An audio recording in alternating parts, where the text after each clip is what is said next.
Hello everyone, it's Kanto here, and boy do I have an interesting theory to share with you all today. Time travel has always been a captivating element of the Pokemon universe. We've encountered it in various forms, from Dialga sending you back in time to prevent the end of the world, Celebi accidentally taking a child on a time-traveling adventure, and even Rotom turning an elevator into a time machine just because it could. Yet, despite the presence of time travel in both the game's anime and manga, we've never explored the concept too deeply. Well, not until now. In Pokemon Scarlet and Violet, we discover that the Professor has built a functional time machine, capable of bringing Pokemon from the past and future timelines into the present. These are known as Paradox Pokémon, but here's the question. Are Paradox Pokémon simply past and future forms of the Pokemon we know today, or are they entirely different entities from somewhere else? To find out, join me in another one of my theories as we take a trip into the Professor's so-called time machine and unravel the true mystery of the Paradox Pokémon. First, let's kick things off with a quick recap of the time travel aspect of the Pokemon Scarlet and Violet story. The Professor, Churro or Seda, depending on what version of the game you play, was originally part of a team delving into the mysteries of Area Zero. During this expedition, a peculiar occurrence unfolded. The Professor found themselves transported through space and time to the land of Kitakami. There, an encounter with you, aka the player, revealed astonishing knowledge about the future of the Professor's research into peculiar Pokemon known as Paradox Pokémon. The Professor and the player exchanged as much information as possible with each other in what little time they had together. The player gave information about topics the Professor was currently researching, and the Professor told the player about herself and what they planned to do. However, these actions created what's known as a bootstrap paradox. Google it. But to put it simply, the Professor's future actions were influenced by the player witnessing them beforehand in their own time. However, the Professor wouldn't have been aware to carry out these actions if the player hadn't informed her of them in the past. This creates a paradoxical scenario that leaves us questioning the true origin of the Professor's research and actions. Who really came up with the research to begin with, the Professor herself, or the player who witnessed her work in the future? Moving on, the player and the Professor then exchanged research books. The Professor received a completed book about Area Zero and Terapagos, while the player was given the book the Professor was currently using for her research. After this exchange of books, the Professor returned to her own time. Now equipped with the knowledge from the future, the Professor became consumed by the idea of creating a time machine. Her dedication to this endeavour absolutely consumed her, leading her to neglect her only son.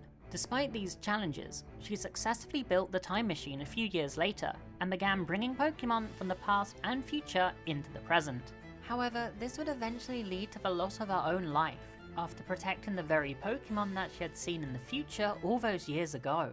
Now that we brought everyone up to speed on the main storylines in Pokemon Scarlet and Violet, it's time to delve deeper into the truth behind the time machine and the Paradox Pokémon. We are told that these Pokemon come from the past and future during a conversation with their AI professor. She explains that the time machine can capture and transport ancient and futuristic Pokemon into the present. However, the professor herself never actually travelled to these times. The only instance of someone ever entering a time machine occurred when the AI professor sacrificed herself to shut it down, sending herself to an unknown destination through the time machine. So all we have to go on here is the professor's belief that they are from the past and future. But I'm going to have to disagree with her, and here's why. First, let's examine the so-called futuristic Pokemon that are claimed to come from the far future. For one, how and why did these Pokemon become robots? Their dead-looking expressions and metallic cyborg appearance seem more like something out of an episode of Doctor Who. It's as if the Cybermen decided to upgrade the Pokemon world. Some people argue that perhaps a catastrophic event wiped out all Pokemon and humanity had to rebuild them. But this story doesn't hold up. These Pokemon still eat food, experience emotions, and can be captured from Pokeballs from these days. Additionally, we need to consider the Sword of Justice. They're known to be unique, yet we now see them as a full-on cyber Pokemon. But these Pokemon's appearances aren't due to natural evolution, or humanity having to rebuild them. It's because they aren't from the future at all. Instead, I believe that they hail from another dimension altogether. Now, if you need more evidence, let's examine the so-called super ancient Pokemon from the past. First off, let's address the Donphan in the room. If these Pokemon are from Paldea's past, then answer me this. Where are their fossils? We have no trace or records of the past Paradox Pokemon's fossils being found anywhere.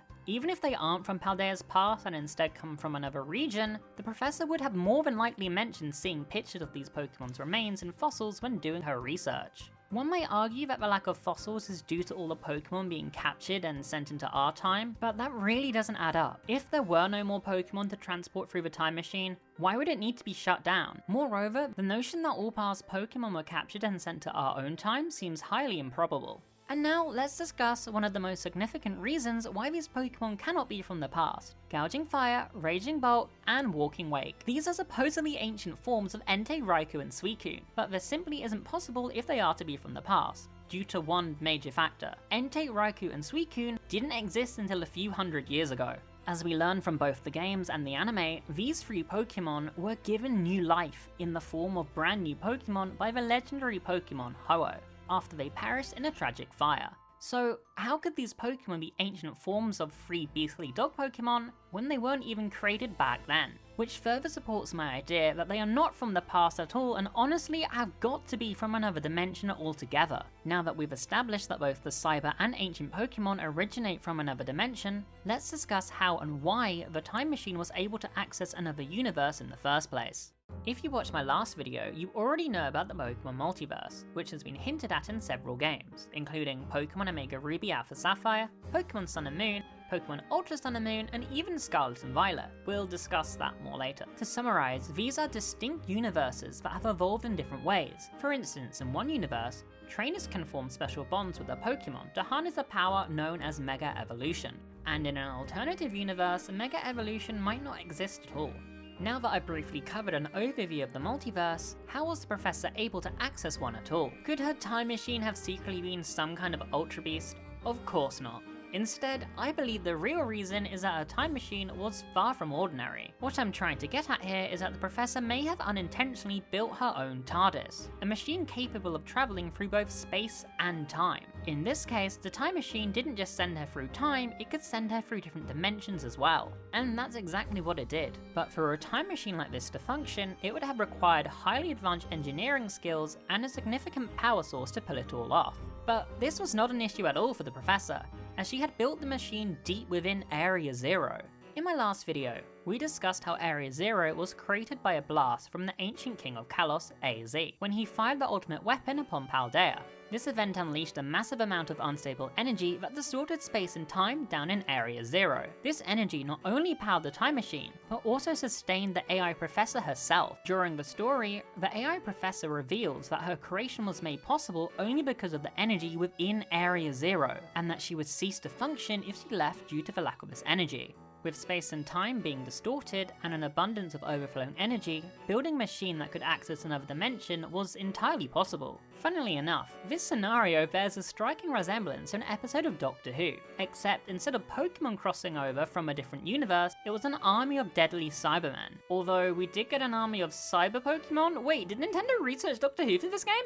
Jokes aside, with all the information we've covered, it's almost certain that Paradox Pokémon come from an alternative universe. However, I know some of you might still be skeptical and are already going down to the comments to try and disprove me, especially given the addition of a certain new Pokemon in the DLC. So let's dive into discussing Terapagos. In the Pokemon DLC, the Indigo Disc, we are introduced to a new legendary Pokemon, Terapagos, which has been lying dormant in the depths of Area Zero for thousands of years. Terapagos contains immense amounts of terrestrial energy within its body, and can change its form due to this power. Many people theorize that Terapagos can control dreams and bring them to life, suggesting that the Paradox Pokémon are no more than the Professor's dreams made real. However, I don't think this theory holds up for a few reasons. First, how can he catch something that doesn't exist? Moreover, if Terapagos had been in suspended animation for thousands of years, how could it have created these Pokemon?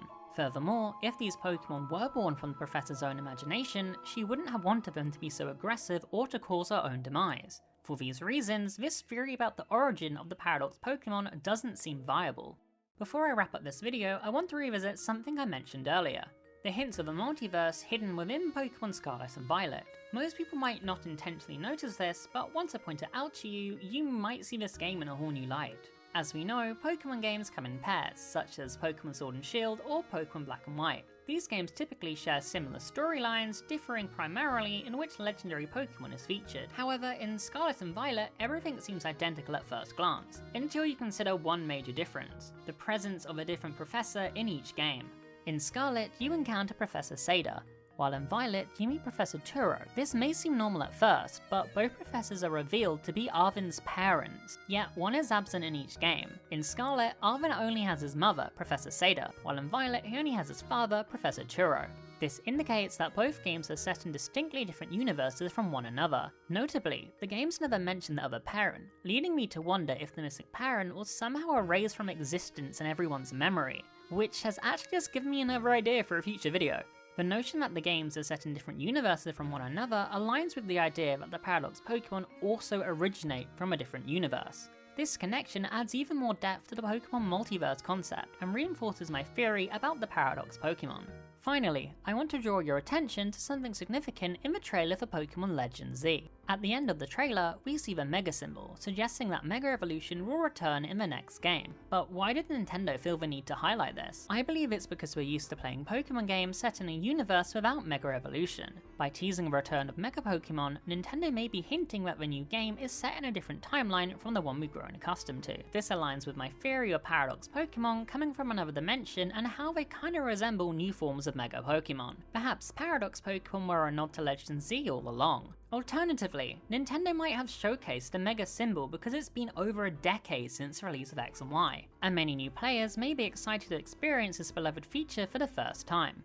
Overall, I firmly believe that Paradox Pokémon originate from another universe where the Pokémon world evolved very differently. There's just too much evidence to prove otherwise. There's an absence of fossils for these Pokémon, which doesn't make sense if they're supposed to be from ancient times. Pokémon claim to be from the past like Entei, Raikou and Suicune, who weren't even created until a few hundred years ago. And the fact that the Professor essentially has her own stationary TARDIS, powered by the energy left by the ultimate weapon. Which makes it all plausible that these Pokémon come from somewhere deep within the Pokémon multiverse. But as always, this has just been a theory. A Kanto theory. Thank you all so much for watching. I had a lot of fun making this video, but it took quite a while to make, if you couldn't already tell from the last time I uploaded. So a thumbs up on this video would be really appreciated. And if you enjoy my content, then please consider hitting that subscribe button, as it will motivate me to keep creating more Pokemon content. So what do you think about this theory? Did I miss anything, or have you already started to find loopholes? Feel free to let me know down in the comments. Once again, thank you so much for watching, and I'll see you in the next one. Bye!